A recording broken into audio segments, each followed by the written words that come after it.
Dear students, Namaskara. Today I am going to solve one more 14 marks like problem in your fire insurance claims. So, ಮೊದಲಿಗೆ ನಾನು problem ಅನ್ನ share ಮಾಡ್ಕೋತೇನೆ. ತಮ್ಮೆಲ್ಲರಿಗೂ ಕಾಣ್ತಾ ಇದೆ problem. ಮೊದಲಿಗೆ ನಾನು ಈ ಪ್ರಾಬ್ಲಮ್ ಅನ್ನ ಅನಲೈಸ್ ಮಾಡ್ತಾನೆ. ಅದಾದ್ಮೇಲೆ ಸಾಲ್ವ್ ಮಾಡೋಣ. Fire occurred in the premises of Bad Luck Traders on 1/7/20. So ಯಾವ್ದೋ ಬ್ಯಾಡ್ ಲಕ್ ಟ್ರೇಡರ್ಸ್ ಅಂತಕ್ಕಂತಹ ಒಂದು ಕಂಪನಿಲಿ ಫೈರ್ ಆಗಿದೆ. ಯಾವತ್ತು 1/7/20ಗೆ ಅಂದ್ರೆ 2021 ಅಲ್ಲಿ 14 ಇಂದ 2021 ಶುರು ಆಗುತ್ತೆ. 2021 ಅಲ್ಲಿ ಫೈರ್ ಆಗಿದೆ ಅಂದ್ರೆ 2021ಗೆ ನೀವೇನ್ ಮಾಡ್ಬೇಕು, ಮೆಮೊರಂಡಮ್ ಟ್ರೇಡಿಂಗ್ ಅಕೌಂಟ್ ಪ್ರಿಪೇರ್ ಮಾಡಬೇಕು. ಅದನ್ನ ಹಿಂದಿನ ವರ್ಷ 1920 ಬರುತ್ತಲ್ಲ, ಅದಕ್ಕೆ ಟ್ರೇಡಿಂಗ್ ಅಕೌಂಟ್ ಅನ್ನ ಪ್ರಿಪೇರ್ ಮಾಡಬೇಕಾಗುತ್ತೆ. And a considerable part of stock was destroyed. Stock destroy ಆಗಿದೆ. Okay.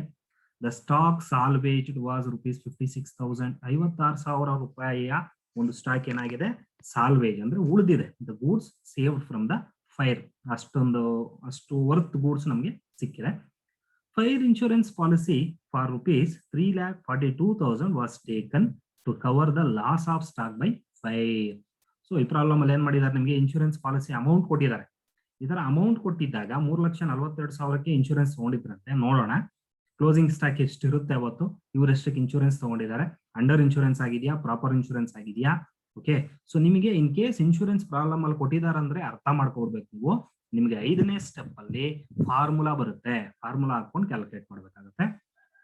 Okay, so you are required to ascertain the insurance claim which the company should claim from the insurance company for the loss of stock by the fire from the following particulars. ಅಂದ್ರೆ ಕೆಳಗಡೆ ಕೊಟ್ಟಿರ್ತಕ್ಕಂತಹ particulars ಇಂದ ನೀವು ಕಂಪನಿಗೆ ಎಷ್ಟು claim ಅನ್ನ lodge ಮಾಡ್ತೀರಾ ಅಂತಕ್ಕಂಥದ್ದನ್ನ ಕಂಡುಹಿಡಿಯಿರಿ ಅಂತ ಹೇಳಿದೆ. ಓಕೆ, ತೊಂದರೆ ಇಲ್ಲ. ಸೊ ಮೊದಲಿಗೆ ಪರ್ಚೇಸಸ್ ಫಾರ್ ದ ಇಯರ್ 1920 ಕೊಟ್ಟಿದ್ದಾರೆ. ನಮ್ದು ಫೈರ್ ಆಗಿರೋದು ಯಾವಾಗ, 2021 ಅಲ್ಲಿ. 1920 ಕೊಟ್ಟಿದ್ರೆ ಟ್ರೇಡಿಂಗ್ ಅಕೌಂಟ್, 2021 ಏನಾದ್ರು ಇದ್ರೆ ಮೆಮೊರಂಡಮ್ ಟ್ರೇಡಿಂಗ್ ಅಕೌಂಟ್, ನೆನಪು ಇಟ್ಕೊಬಿಡಿ. ಸೊ ಇದು ಟ್ರೇಡಿಂಗ್ ಅಕೌಂಟ್ ಹೋಗುತ್ತೆ ಪರ್ಚೇಸಸ್. ನೆಕ್ಸ್ಟ್ ಸೇಲ್ಸ್ ಕೊಟ್ಟಿದ್ದಾರೆ 1920, that is also trading account ಹೋಗುತ್ತೆ. Purchases from 1/4/20 to the date of fire, so ಇದು ಮೆಮೊರಂಡಮ್ ಟ್ರೇಡಿಂಗ್ ಅಕೌಂಟ್ ಬರುತ್ತೆ. ಓಕೆ, ಸೇಲ್ಸ್ ಸಹ ಕರೆಂಟ್ ಇಯರ್ದು ಮೆಮೊರಂಡಮ್ ಟ್ರೇಡಿಂಗ್ ಅಕೌಂಟ್ ಅಲ್ಲಿ ತಗೋಬೇಕು. ನೆಕ್ಸ್ಟ್ ಸ್ಟಾಕ್ ಆನ್ 1/4/2019 ಕೊಟ್ಟಿದ್ದಾರೆ ಅಂದ್ರೆ ಟ್ರೇಡಿಂಗ್ ಅಕೌಂಟ್ಗೆ ಓಪನಿಂಗ್ ಸ್ಟಾಕ್, ಅದು ಓಪನಿಂಗ್ ಡೇಟ್, ಅದು ಓಪನಿಂಗ್ ಡೇಟ್ ಅಲ್ಲಿ ಏನ್ ಸ್ಟಾಕ್ ಇರುತ್ತೋ ಅದು ಓಪನಿಂಗ್ ಸ್ಟಾಕ್ ಆಗುತ್ತೆ. ಮತ್ತೆ 1920ಗೆ ಕ್ಲೋಸಿಂಗ್ ಸ್ಟಾಕ್ ಕೊಟ್ಟಿದ್ದಾರೆ, ಸ್ಟಾಕ್ ಆನ್ 31st 3/20 ಅಂತ, ಅದನ್ನ ತಗೊಳ್ಳೋಣ. Next wages paid during 1920 wages ಕೊಟ್ಟಿದ್ದಾರೆ. ವೇಜಸ್ ಕೊಟ್ಟಿದ್ರೆ ನಾವು ಟ್ರೇಡಿಂಗ್ ಅಕೌಂಟ್ ಅಲ್ಲಿ ಕನ್ಸಿಡರ್ ಮಾಡಬೇಕಾಗುತ್ತೆ.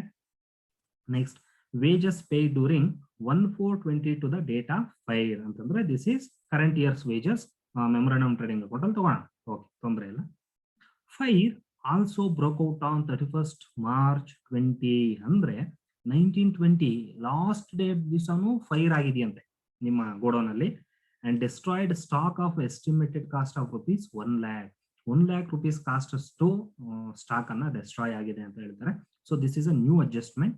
ಇದನ್ನ ಏನಪ್ಪಾ ಮಾಡ್ಬೇಕು ಅಂದ್ರೆ ಮೆಮೊರಂಡಮ್ ಟ್ರೇಡಿಂಗ್ ಅಕೌಂಟ್ ಅಲ್ಲಿ ನಾವು ಕ್ರೆಡಿಟ್ ಸೈಡ್ ಅಲ್ಲಿ ತೋರಿಸ್ಕೋಬೇಕು. ಓಕೆ, ಯಾಕೆ ಅಂತ ಆಮೇಲೆ ಹೇಳ್ತೀನಿ. ಸೊ ಕ್ರೆಡಿಟ್ ಸೈಡ್ ಅಲ್ಲಿ memorandum, not memorandum, trading account ಅಲ್ಲಿ ಕ್ರೆಡಿಟ್ ಸೈಡ್. ಯಾಕಂತಂದ್ರೆ ಫೈರ್ ಆಗಿರ್ತಕ್ಕಂಥದ್ದು ಬಂದು 31st March 20 ಅಂದ್ರೆ 19-20ರಲ್ಲಿ 1/4 ಆಗಿದ್ರೆ ಈ ಅಕೌಂಟ್ ಬಂದ್ಬಿಡೋದು.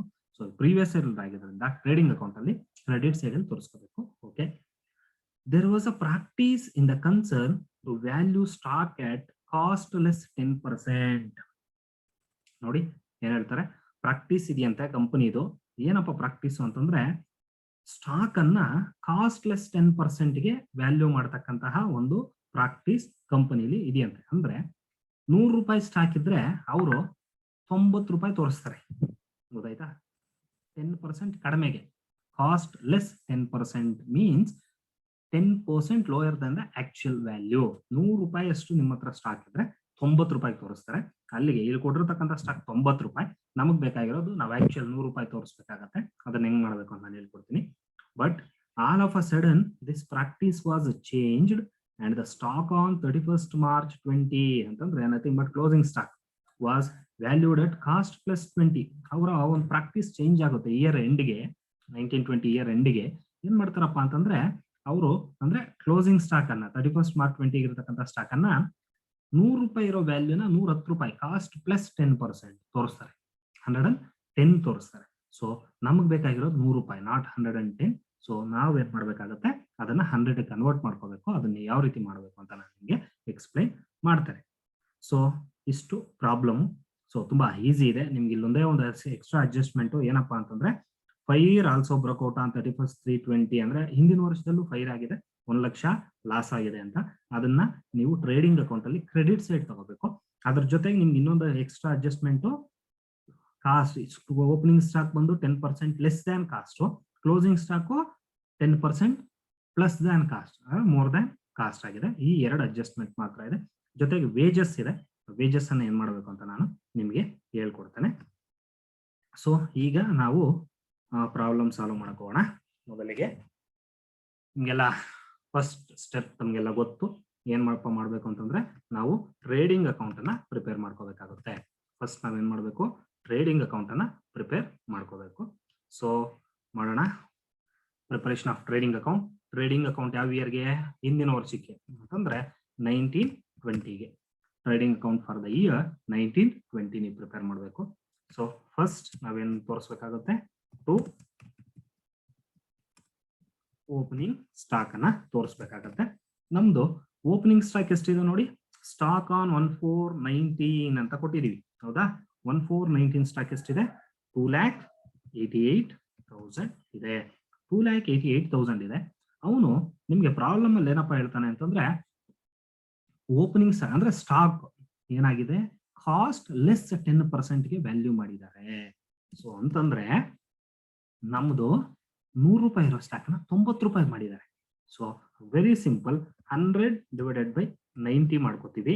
100 ಡಿವೈಡೆಡ್ ಬೈ 90, 100 ಬೈ 90 ಮಾಡ್ಕೊಂಡಾಗ ನಮ್ಗೆ ಒರಿಜಿನಲ್ ವ್ಯಾಲ್ಯೂ ಸಿಕ್ಬಿಡುತ್ತೆ.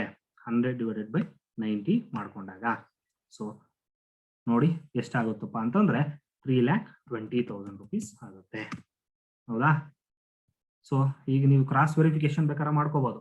3,20,000 ಮೈನಸ್ 10% ಅಂತಂದ್ರೆ 32,000 ಮಾಡಿ ಎಷ್ಟು ಬರುತ್ತೆ ನೋಡಿ. ಮಾಡ್ಕೊಂಡಾಗ ನಿಮಗೆ 2,88,000 ಬರುತ್ತೆ, ಹೌದಾ?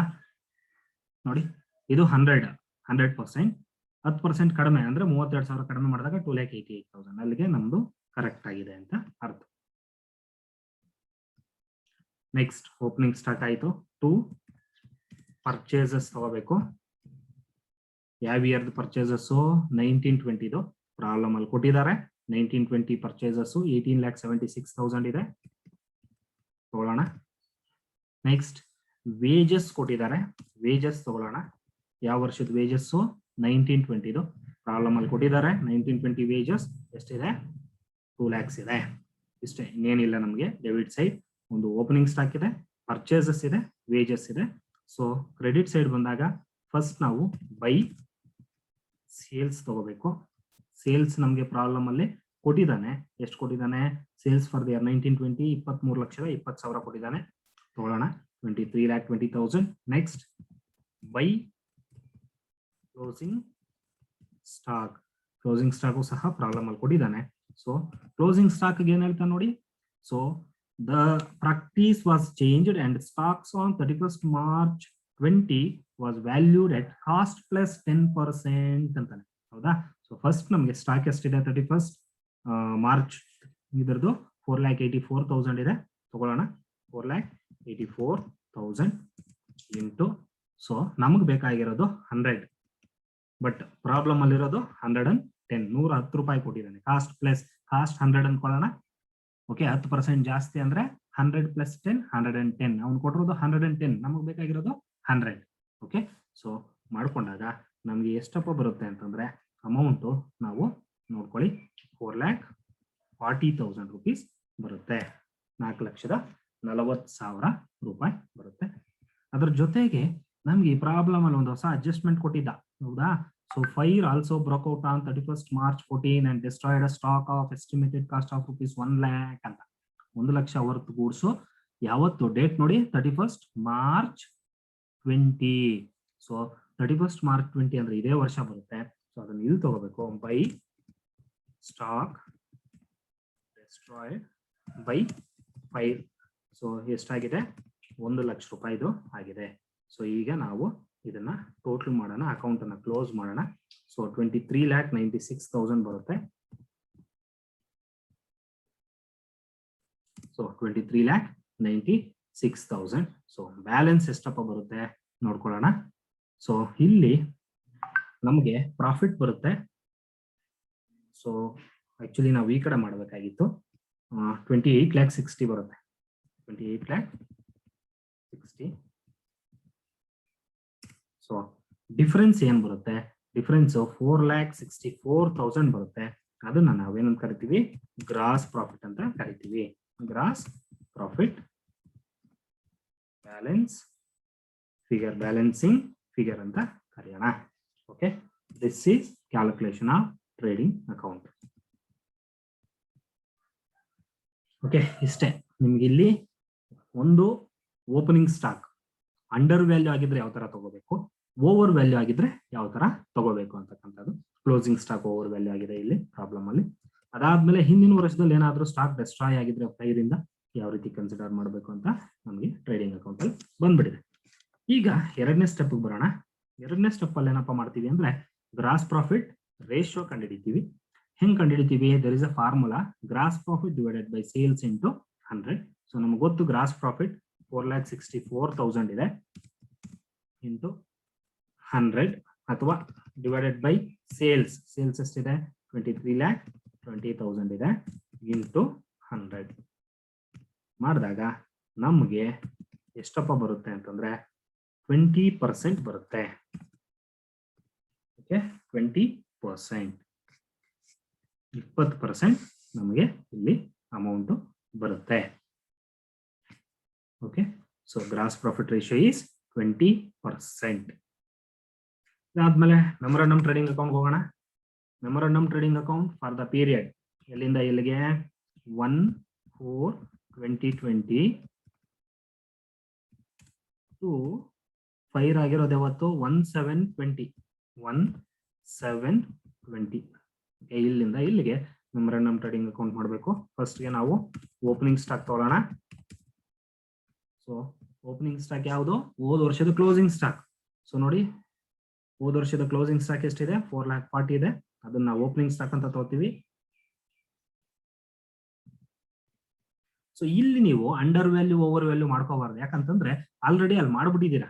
ಈ ಓಪನಿಂಗ್ ಸ್ಟಾಕ್ ಏನಿದೆ, ಕ್ಲೋಸಿಂಗ್ ಸ್ಟಾಕ್ ಏನಿದೆ ಹಿಂದಿನ ವರ್ಷದ್ದು, ಅದು ಓವರ್ ವ್ಯಾಲ್ಯೂ ಆಗುತ್ತೋ ಅದನ್ನ ಕರೆಕ್ಟ್ ಮಾಡ್ಕೊಂಡಿದ್ದೀರಾ ಕಾಸ್ಟ್ಗೆ. ಹಂಗಾಗಿ ಮತ್ತೆ ಇಲ್ಲಿ ಓಪನಿಂಗ್ ಸ್ಟಾಕ್ ಅಂಡರ್ ವ್ಯಾಲ್ಯೂ ಅವೆಲ್ಲ ಮಾಡ್ಕೊಳಕ್ಕೆ ಹೋಗ್ಬಾರ್ದು. Already you have done it. Next to purchases ತಗೊಳ್ಳೋಣ. ಸೊ ಪರ್ಚೇಸಸ್ ನಿಮಗೆ ಪ್ರಾಬ್ಲಮ್ ಅಲ್ಲಿ ಕೊಟ್ಟಿದ್ದಾನೆ. ಸೊ ನೋಡಿ, 1/4/20 ಇಂದ 1/7/20 ಪರ್ಚೇಸಸ್ ಅಂತ ಕೊಟ್ಟಿದ್ದಾನೆ. Purchases from 1/4/20 to the date of fire ಅಂತ ಕೊಟ್ಟಿದ್ದಾನೆ, 3,64,000. ಓಕೆ, ನೆಕ್ಸ್ಟ್ ವೇಜಸ್ ಇದೆ, ಟು ವೇಜಸ್ ಅದು ಸಹ ಕೊಟ್ಟಿದ್ದಾನೆ. Wages paid during 1/4/20 to the date of fire 36,000. So ಇಷ್ಟೇ ಬರೋದು, ಇಲ್ಲಿ ಇನ್ನೇನು ಬರೋದಿಲ್ಲ. ಈ ಕಡೆ ಹೋಗೋಣ. ಮೊದಲಿಗೆ ಬೈ ಸೇಲ್ಸ್. ಸೊ ಸೇಲ್ಸ್ ಸಹ ನಮಗೆ ಕೊಟ್ಬಿಟ್ಟಿದ್ದಾರೆ. Sales from 1/4/20 to the date of fire 4,80,000 ಕೊಟ್ಟಿದ್ದಾರೆ. ನೆಕ್ಸ್ಟ್ ನಮ್ಗೆ ಬೇಕಾಗಿರೋದು ಕ್ಲೋಸಿಂಗ್ ಸ್ಟಾಕ್. ಸೊ ಇದೇ ನಮ್ಗೇನು ಬ್ಯಾಲೆನ್ಸಿಂಗ್ ಫಿಗರು. ಸೊ ಇದನ್ನ ನಾವು ಕಂಡುಹಿಡಿಬೇಕಾದ್ರೆ ಫಸ್ಟ್ ನಾವೇನ್ ಮಾಡ್ಬೇಕು, ಇಲ್ಲಿ ಗ್ರಾಸ್ ಪ್ರಾಫಿಟ್ ಅನ್ನ ಕಂಡುಹಿಡಿಬೇಕಾಗುತ್ತೆ. Gross profit. So gross profit ಹೆಂಗ್ ಕಂಡುಹಿಡಿತೀವಿ, ಸೇಲ್ಸ್ ಇಂಟು GP ರೇಷಿಯೋ ಮಾಡ್ಕೊಂಡ್ರೆ ನಮ್ಗೆ ಗ್ರಾಸ್ ಪ್ರಾಫಿಟ್ ಸಿಗುತ್ತೆ. ಸೊ ನಮ್ಗೆ ಗೊತ್ತು ಸೇಲ್ಸ್ ಈ ವರ್ಷದ್ದು 4,80,000 ಇದೆ ಇಂಟು GP ರೇಷಿಯೋ ಇಲ್ಲಿ ಕಂಡುಹಿಡ್ಕೊಂಡಿದೀವಿ ಎಷ್ಟಿದೆ, 20% ಇದೆ. ಸೊ ಮಾಡಿದಾಗ ನಮಗೆ 96,000 rupees ಏನ್ ಬರುತ್ತೆ, ಗ್ರಾಸ್ ಪ್ರಾಫಿಟ್ ಬರುತ್ತೆ. ಸೊ ಈಗ ಈ ಕಡೆ ಡೆಬಿಟ್ ಸೈಡ್ ಟೋಟಲ್ ಮಾಡ್ಕೊಳ್ಳಿ, ಯಾಕಂದ್ರೆ ನಮ್ ಕ್ರೆಡಿಟ್ ಸೈಡ್ ನಮ್ಗೆ ಬ್ಯಾಲೆನ್ಸ್ ಬರೋದ್ರಿಂದ. ಸೊ 9,36,000 rupees ಬರುತ್ತೆ. ಸೊ 9,36,000 ಬರುತ್ತೆ. ಅದನ್ನ ಈ ಕಡೆ ತಗೊಳ್ಳಿ, 9,36,000. ಅದರಲ್ಲಿ 4,80,000 rupees ಹೋದಾಗ ನಮಗೆ ಬರ್ತಕ್ಕಂಥದ್ದು 4,56,000,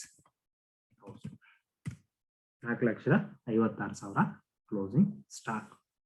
ಸೊ ನೀವು ಪ್ರಾಬ್ಲಮ್ ಎಲ್ಲ ಗೊತ್ತಿರುತ್ತೆ, ಪ್ರಾಬ್ಲಮ್ ಒಂದ್ಸಲ ನೋಡ್ಕೊಳ್ಳಿ. ನಮಗೆ ಕ್ಲೋಸಿಂಗ್ ಸ್ಟಾಕ್ ಎಷ್ಟಿತ್ತು? ಫೈರ್ ಆದಾಗ 4,56,000 ರೂಪಾಯಿ ಕ್ಲೋಸಿಂಗ್ ಸ್ಟಾಕ್ ಇತ್ತು, ಹೌದಪ್ಪ? ಹೌದಾ? ಸೊ ನಾವೇನ್ ಮಾಡೋಣ, ಆಕ್ಚುಯಲ್ ಲಾಸ್ ಎಷ್ಟು ಅಂತ ಕ್ಯಾಲ್ಕುಲೇಟ್ ಮಾಡ್ಕೋಬೋಣ, ಅಥವಾ ಗೂಡ್ಸ್ ಡೆಸ್ಟ್ರಾಯ್ಡ್ ಬೈ ಫೈರ್ ಎಷ್ಟು ಅಂತ ಕ್ಯಾಲ್ಕುಲೇಟ್ ಮಾಡೋಣ. ಈಗ ಕ್ಲೋಸಿಂಗ್ ಸ್ಟಾಕ್ ಎಷ್ಟಿತ್ತು? 4,56,000 ಇತ್ತು. ನಮಗೆ ಉಳಿದಿರ್ತಕ್ಕಂಥ ಸಾಲ್ವೇಜ್ ಎಷ್ಟು ಅಮೌಂಟ್ ಅಷ್ಟು ನಮಗೆ ಉಳಿದಿದೆ? ಸೊ ಪ್ರಾಬ್ಲಮ್ ಅಲ್ಲಿ ಕೊಟ್ಟಿದ್ದಾನೆ 56,000 ವರ್ತ್ ಗೂಡ್ಸ್ ನಮಗೆ ಉಳಿದಿದೆ. ಅಲ್ಲಿಗೆ 4,56,000ದಲ್ಲಿ 50,000 ಹೋದ್ರೆ 4 ಲಕ್ಷ ಲಾಸ್. ಫೈರ್ ಎಕ್ಸ್ಟಿಂಗ್ವಿಷಿಂಗ್ ಎಕ್ಸ್ಪೆನ್ಸಸ್ ಏನು ನಮಗೆ ಕೊಟ್ಟಿಲ್ಲ. So total 4 lakhs is the actual loss. Okay, this is very simple. So this is very simple. Closing stock 4,50,000 ಇತ್ತು, ಅದರಲ್ಲಿ 56,000 ಉಳಿದಿದೆ ಸಾಲ್ವೇಜ್, ಅದನ್ನ ಲೆಸ್ ಮಾಡ್ಕೋತೀವಿ, 4 ಲಕ್ಷ ಆಗುತ್ತೆ. ಸೊ 4 ಲಕ್ಷ ಯಾವುದೇ ರೀತಿ ಫೈರ್ ಎಕ್ಸ್ಟಿಂಗ್ವಿಷನ್ ಎಕ್ಸ್ಪೆನ್ಸಸ್ ಇಲ್ಲ. So actual amount of loss is 4 lakhs. ಈಗ ಇನ್ನೊಂದ್ಸಲ ಪ್ರಾಬ್ಲಮ್ ನೋಡಿ. ನಮಗೆ ಫೈರ್ ಆಗಿದ್ದ ದಿವಸ ಗೋಡೌನ್ ಅಲ್ಲಿ ಎಷ್ಟಪ್ಪ ಸ್ಟಾಕ್ ಇತ್ತು? 4,56,000 ರೂಪಾಯಿ ಸ್ಟಾಕ್ ಇತ್ತು. ಬಟ್ ನೀವು ಎಷ್ಟಕ್ಕೆ ಇನ್ಶೂರೆನ್ಸ್ ಪಾಲಿಸಿ ತಗೊಂಡಿದ್ದೀರಾ? ಪ್ರಾಬ್ಲಮ್ ಅಲ್ಲಿ ಕೊಟ್ಟಿದ್ದಾನೆ, fire insurance policy was taken for 3,42,000. ನಿನ್ನ ಹತ್ರ ಇದ್ದಿದ್ದು 4,56,000, ನೀನ್ ಇನ್ಶೂರೆನ್ಸ್ ಪಾಲಿಸಿ ತಗೊಂಡಿರೋದು 3,42,000. ಅಂಡರ್ ಇನ್ಶೂರೆನ್ಸ್ ಆಗಿದೆಯಾ? ಸೊ ಅಂಡರ್ ಇನ್ಶೂರೆನ್ಸ್ ಆಗಿದ್ದಾಗ ನೀವೇನ್ ಮಾಡಬೇಕು? With the help of formula you have to calculate the fire claim.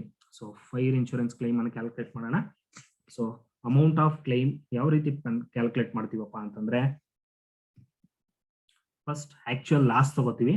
ಎಷ್ಟಾಗಿದೆ actual loss? 4 lakhs. Actual loss into policy amount ತಗೋತೀವಿ. ಪಾಲಿಸಿ ಅಮೌಂಟ್ ನಮಗೆಲ್ಲ ಗೊತ್ತು, 3,42,000 divided by closing stock on the date of fire. ಎಷ್ಟಿತ್ತು closing stock? 4,56,000 ರೂಪಾಯಿ. So this is the formula to calculate actual loss in case of under insurance. Under insurance ಆಗಿದೆ, ಎಲ್ರಿಗೂ ಗೊತ್ತು. ಯಾಕಪ್ಪ ಅಂತಂದ್ರೆ ನೋಡಿ, 4,56,000 ನಿಮ್ಮಲ್ಲಿ ಸ್ಟಾಕ್ ಇತ್ತು, ನೀವು ಇನ್ಶೂರೆನ್ಸ್ ತಗೊಂಡಿರೋದು ಬರೀ 3,42,000ಕ್ಕೆ. ಹಂಗಾಗಿ ನಿಮ್ಗೆ 4 ಲಕ್ಷ ಲಾಸ್ ಆದ್ರೆ 4 ಲಕ್ಷಕ್ಕೂ ನಿಮ್ಗೆ ದುಡ್ಡು ಕೊಡೋದಿಲ್ಲ ಇನ್ಶೂರೆನ್ಸ್ ಕಂಪನಿಯವರು. ಪ್ರಪೋರ್ಷನ್ ಎಷ್ಟು ಕಡಿಮೆ ಮಾಡಿಸಿರ್ತೀರಾ ಅಷ್ಟಕ್ಕೆ ಕೊಡ್ತಾರೆ. ಸೊ ನೀವು ಇದನ್ನು ಫಾರ್ಮುಲಾ ಹಾಕಿ ಮಾಡಿದಾಗ ನಿಮ್ಗೆ ಎಷ್ಟಪ್ಪ ಬರುತ್ತೆ ಅಂತಂದ್ರೆ 3 lakh rupees ಬರುತ್ತೆ. So even though you have incurred 4 lakh rupees loss, you will get only 3 lakh rupees from insurance company. ಹೌದಾ? ಯಾಕೆ ಈ 3 lakh rupees ನಿಮ್ಗೆ ಬರುತ್ತಪ್ಪ ಅಂತಂದ್ರೆ, the major reason is you have under insured the stock. ನೀವೇನ್ ಮಾಡಿದೀರಾ? Insurance under insurance ಮಾಡಿಸಿದೀರಾ, ಕಡಿಮೆಗೆ ಮಾಡಿಸಿದೀರಾ. ದುಡ್ಡು ಉಳಿಸೋದಕ್ಕೆ, ಪ್ರೀಮಿಯಂ ಉಳಿಸೋದಕ್ಕೆ ನೀವೇನ್ ಮಾಡಿದೀರಾ? ತುಂಬಾ ಕಡಿಮೆಗೆ ಮಾಡಿಸಿದೀರಾ. ಹಾಗಾಗಿ ನಿಮಗೆ ಏನಾಗುತ್ತೆ? ಲಾಸ್ ಆಗುತ್ತೆ. ಸೊ ಹಿಸ್ಟ್ರಿ ಪ್ರಾಬ್ಲಮ್ ಇದನ್ನ ನಿಮ್ಗೆ ಎಲ್ಲೆಲ್ಲಿ ಬೇಕೋ ಅಲ್ಲಿ ಮ್ಯೂಟ್ ಮಾಡಿ ಬರ್ಕೊಳ್ಳಿ. ಏನಾದ್ರೂ ಡೌಟ್ಸ್ ಇದ್ರೆ ದಯವಿಟ್ಟು ನೀವು ನನ್ನನ್ನ ಕೇಳಿ. ಸೊ ಇಲ್ಲಿಗೆ ನಾನು ಈ ಪ್ರಾಬ್ಲಮ್ ಅನ್ನ ಮುಗಿಸ್ತಾ ಇದ್ದೇನೆ. Thank you.